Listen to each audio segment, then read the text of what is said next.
The first thing I saw was my truck, flattened so bad the roof looked folded in by a giant hand, glass glittering all over the dirt driveway like somebody dumped a bucket of ice across my yard. For about 5 seconds, I honestly thought a tree had fallen on it until I saw the bulldozer tracks cutting straight across my property toward the fence line. Then I noticed the note taped to the windshield with bright blue painter's tape like they were trying to be polite about it.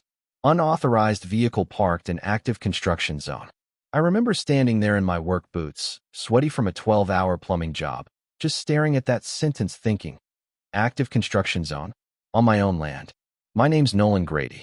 I'm 46 years old, born and raised outside of Round Rock, Texas, and until last summer, I'd spent most of my life believing that if you kept your head down, worked hard, and minded your own business, people would eventually give you the same respect back. Turns out that's not always how it works when your neighbors have an HOA budget bigger than your yearly income.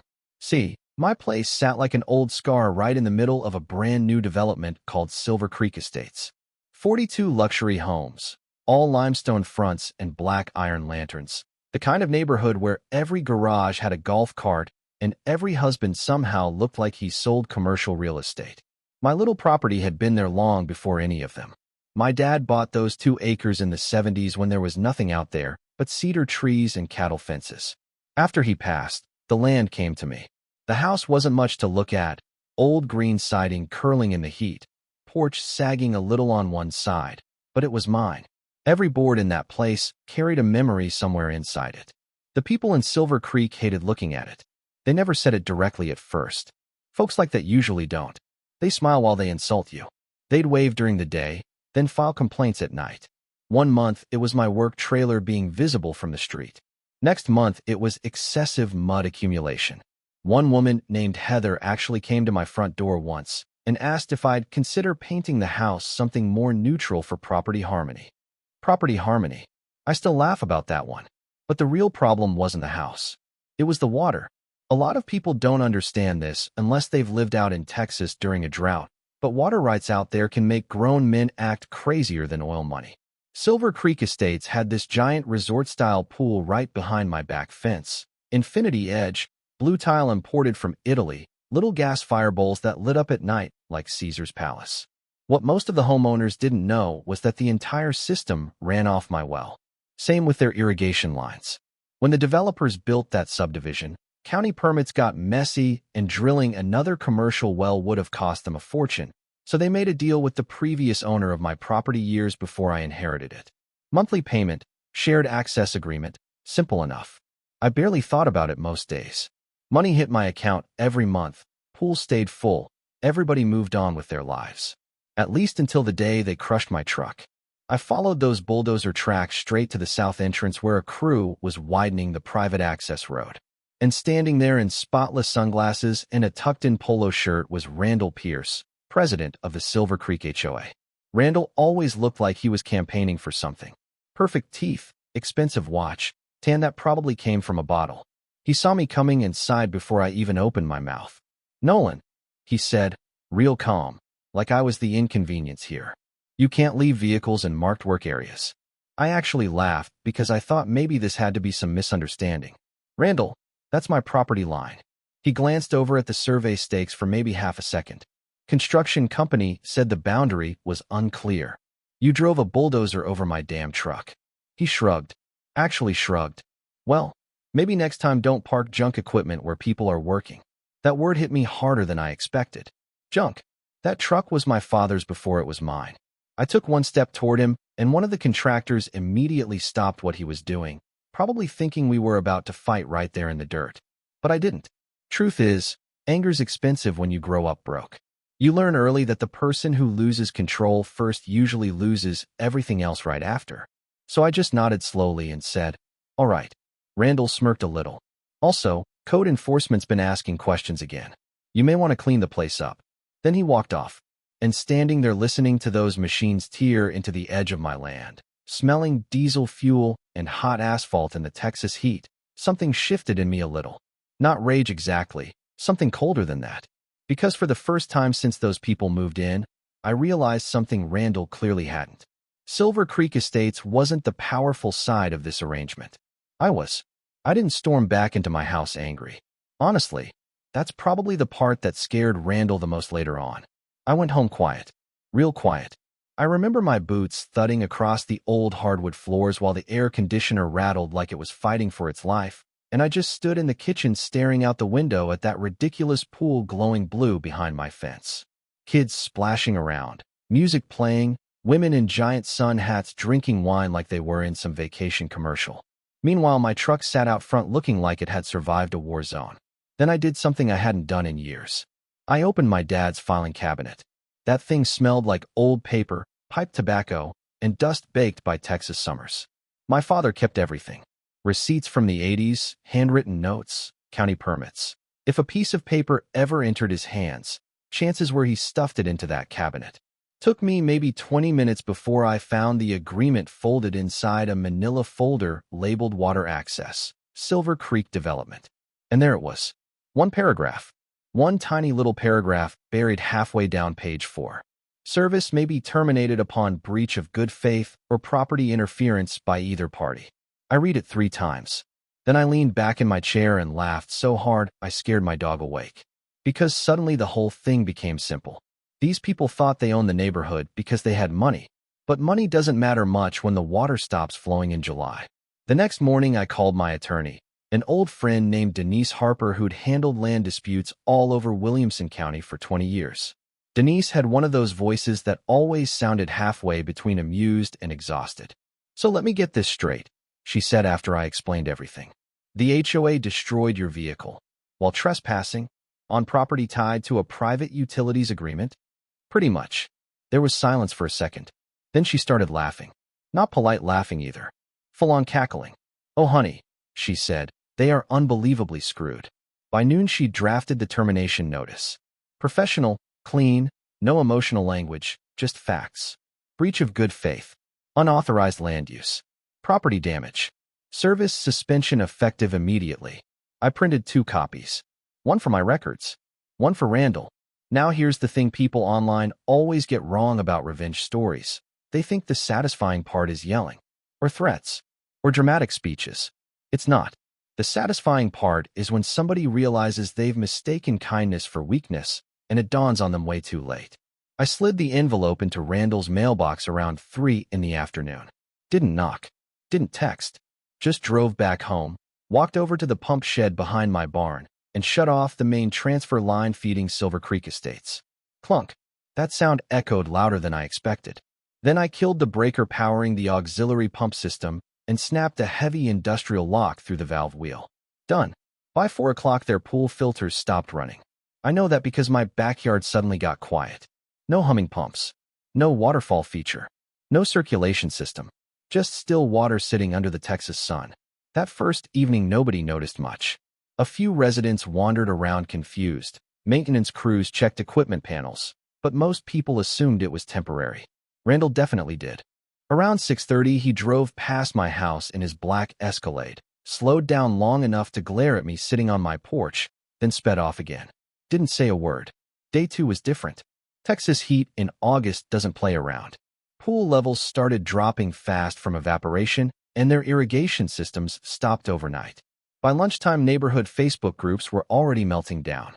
I know because my buddy Luis kept sending me screenshots while we were working a plumbing job across town. Anyone know why the pool water looks cloudy? Why are sprinklers not running? HOA not responding. Then came my favorite comment from some lady named Cheryl. Honestly unacceptable considering what we pay in dues. I laughed so hard coffee came out my nose. But the real fun started on day 3. That morning I stepped outside with my coffee and caught the smell before I even saw the water. Anybody who's worked around stagnant systems knows that smell instantly. Warm algae, chlorine imbalance, wet decay. Sweet and rotten at the same time. The edges of the pool had already started turning green. Mosquitoes hovered over the surface in thick little swarms, and dead leaves clumped against the corners because circulation had completely stopped. Kids weren't allowed near it anymore. Residents stood around taking pictures like tourists at a crime scene. Then Randall finally came over. He marched up my driveway around noon, wearing sunglasses and anger like armor. You shut the water off. I took a sip of coffee. Yep. You can't do that. I already did. You're under contract. No, I said calmly. I was under contract. That rattled him a little. You think this is funny? No. Crushing my truck was funny to you. This is business. He stepped closer then, lowering his voice. You're making a mistake, Nolan. That line almost made me smile, because powerful people always say that right before they realize they've lost control. I don't think I am. You have any idea how much trouble this is going to cause? I looked past him toward the pool behind the fence where the water had gone from blue to murky green in less than 72 hours.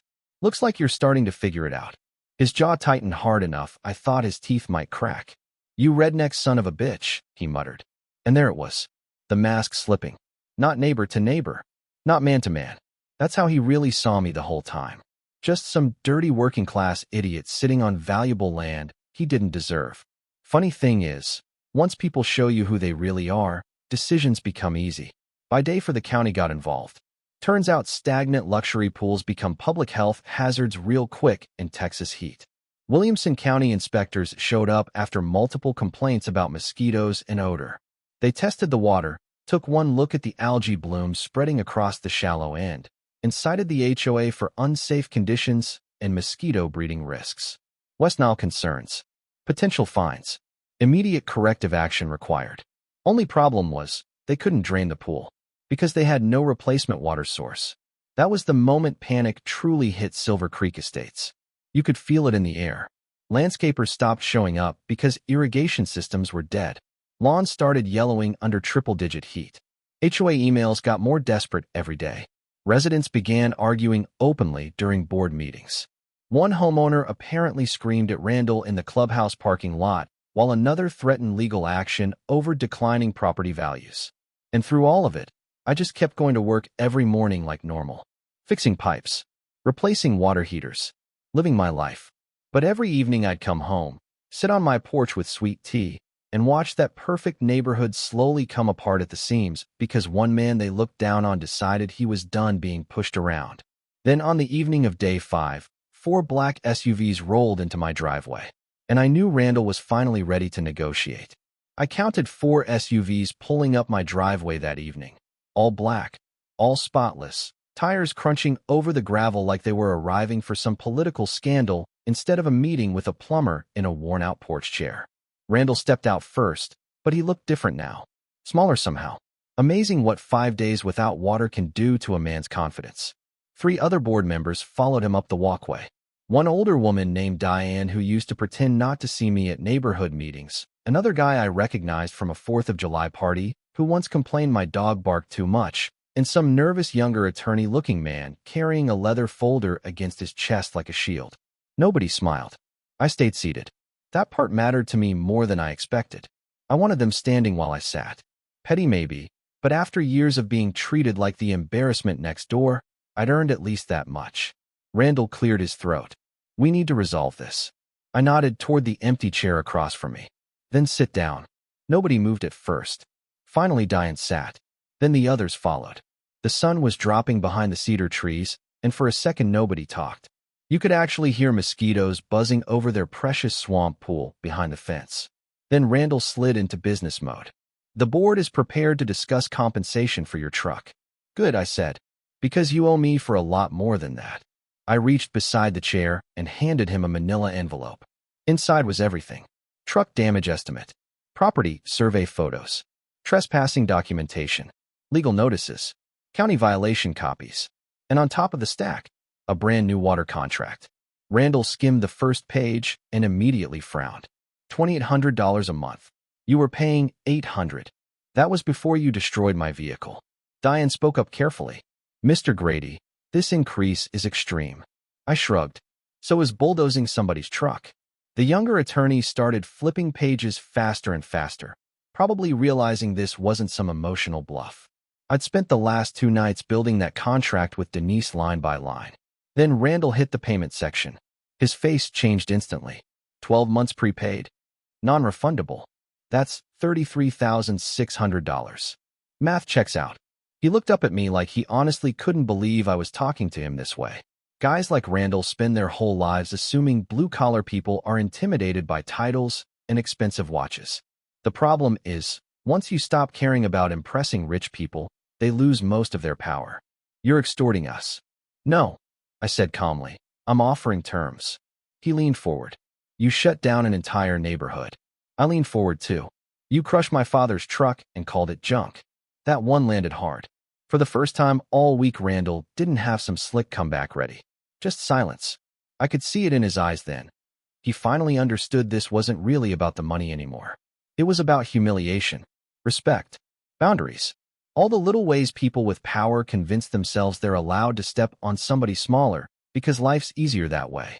The younger attorney cleared his throat carefully. There's also the issue of liability exposure from the county citations. Diane looked over at him nervously. How bad? He hesitated. That's never a good sign from a lawyer. 3 homeowners are already discussing legal action against the board for negligence regarding community amenities and property value damage. Randall snapped his head toward him. You said that was unlikely. I said it was manageable before the health department got involved. Then came the best part. The insurance carrier is also questioning coverage due to the initial property damage incident involving Mr. Grady's vehicle. I actually almost felt bad for Randall right then. Almost. Because you could physically watch the realization hit him. This whole thing had started because he wanted to bully a working-class neighbor in front of a construction crew. Probably thought it'd make him look tough, decisive, important. Instead, he'd triggered a legal and financial disaster that was now spreading through the entire neighborhood like gasoline fire. Nobody talked for a long moment. Finally, I broke the silence. You've got 24 hours before the county escalates enforcement. After that, I'm done negotiating. Randall stared at me with pure hatred. You're enjoying this. I thought about that honestly before answering. Then I said, no, I'm enjoying finally being heard. That shut him up better than yelling ever could. They left 10 minutes later. No threats, no speeches, just 4 exhausted people walking back toward their expensive SUVs while mosquitoes hovered around them in thick little clouds. About 18 hours later, Denise called me while I was replacing a busted garbage disposal in Georgetown. They signed. I wiped my hands on a rag. All of it. All of it. Turns out desperation moves pretty fast when property values are involved.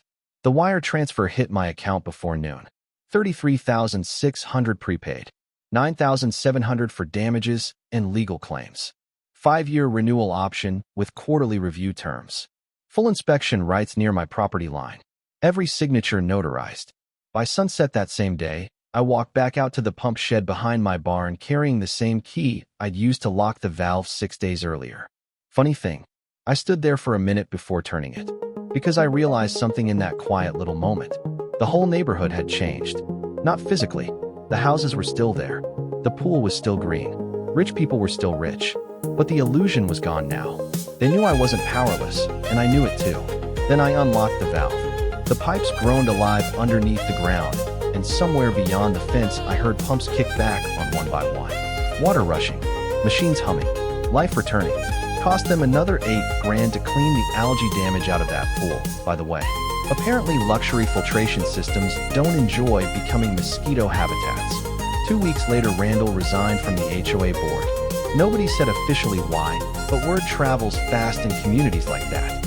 Especially after 3 separate homeowners threatened lawsuits and somebody leaked board emails online. Last I heard, him and his wife quietly listed their house and moved west toward Lake Travis. The new HOA president came by a month later carrying a fruit basket and a handshake that actually felt sincere. He said, I think we got off on the wrong foot. I told him, yeah, your old president drove over it. Even he laughed at that one. These days things are quieter around Silver Creek Estates. People wave more. Complaints stopped showing up.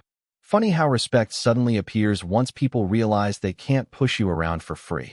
Still, every now and then I catch somebody in that neighborhood looking at me differently when I drive by in my new truck. Not angry, careful. And maybe that's the part one still think about sometimes late at night sitting out on that porch. Did I go too far? Maybe. Some folks would say shutting off water to the whole neighborhood crossed a line. Others think Randall got exactly what he deserved. Truth is, I still don't fully know myself. But I do know this. People love looking down on the guy in muddy boots until they realize he's standing next to the valve that keeps their entire world running. So tell me what you think. Was Nolan justified for what he did, or did revenge get the better of him? And if somebody destroyed your property, would you have handled it differently, or done exactly the same thing? Drop your thoughts in the comments, because honestly, I've seen people argue both sides of this story for months.